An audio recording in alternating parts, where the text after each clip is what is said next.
Game over W with 5 minutes out of play.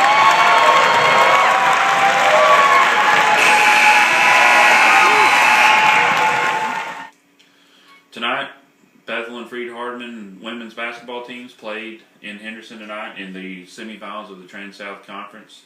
You just saw the last few seconds of that game. Freed-Hardeman comes off the court as winners, and they will be hosting the championship game on Monday night against Martin Methodist, who defeated Mid-Continent. Blue Mountain earlier. Yeah. My apologies, Blue Mountain. But it was a really good game, hard-fought game by both teams.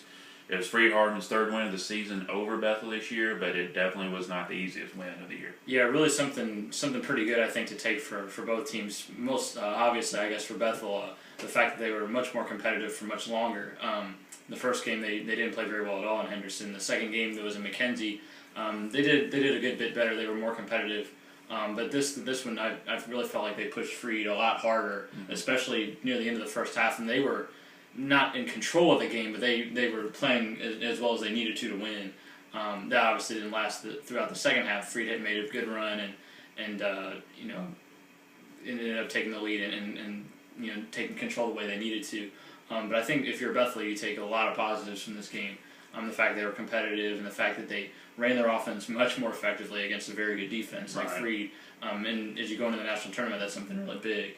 And then for Freed-Hardeman, obviously, the fact that they were able to win again and do so without Maria Bagwell for much of the second half. I mean, obviously a hugely important player for them from a rebounding standpoint, defensively, leadership-wise, everything. But I thought Ashley Tate keyed a really big run there early in the second half, and that propelled them largely to the win. Yeah, it was a three-point ball game. Bethel had the lead. They kind of traded the lead a few times early in the second half, and then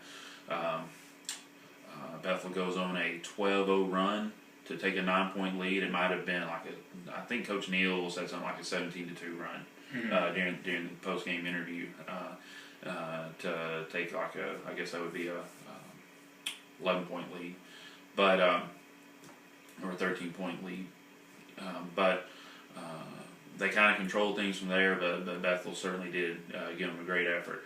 Now, Bethel's got nothing to think about except for they got spring break next week, no school, so that's kind of a positive. Nothing to think about but basketball, unless they got a big pay-per-view next week before they leave for Frankfort, Kentucky. So with this long layoff, if you're a Bethel fan, do you worry about this long layoff, or does it come at a good time? Well, I don't know if you have really too much of a choice. This is the way it is. But the one thing that Bethel has going for it is a pretty good chance to make the national tournament, which I think, if you're a Bethel fan, is what you're really excited about. The fact that this loss, in all likelihood, won't end the season. I mean, it seems pretty fair to say that they'll have a really good shot at making the tournament. Maybe it's one of the lower seeds, 6, 7, 8, somewhere in there. The fact that they'll either stay in the rankings or be right there on the edge. I think that's really the biggest thing. And obviously for Freed-Hardeman, they've got Martin Methodist on Monday. I thought it was interesting what Coach Neal said, the fact that, obviously you want to win the Trans-South tournament, but really the national tournament's what they've been focused on all year. And given the way it went last year, losing in the first round as a 1 seed, you can see why that would be the case, something that would really fuel them. And I've gotten the sense in talking to them throughout the year that it's something that really fuels them. And I don't really see any difference, Monday or when they finally do get to the national tournament. I mean, they've done very, very well against Martin Methodist. Bethel's really the only team that's pushed Freed-Hardeman out of the Trans-South. I mean, so I expect Freed-Hardeman to win and win pretty handily, honestly, on Monday, which would take them to 31-1, which is really a pretty stellar season and an excellent response to the way the season ended last year. So I think for Freed, you have to be pretty impressed with the way they've handled themselves across the season. All right, so Monday night, Freed-Hardeman, campus Freed-Hardeman University down in Henderson. Local college basketball fans may want to be there to watch history because it will be the final women's basketball game in Trans-South Conference history. Jackson, that's a pretty big deal.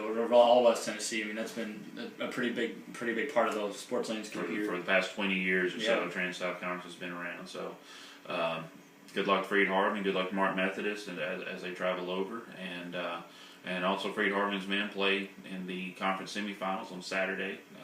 We'll have a small recap of that in Sunday's paper, hopefully if they finish in time. But thanks for watching. Thanks for logging on. You can always check us out at jacksonsun.com. Check us out in print every morning. Check us out on Twitter. He is West TN Colleges. Just look up Sun College Sports. Is probably the easiest way, and we'll have updates on the games basically the rest of the way through. So, all right. So follow us online. Follow us on jacksonsun.com. Follow us in digital, print, whatever. Just follow us. Thanks for watching, and have a good day.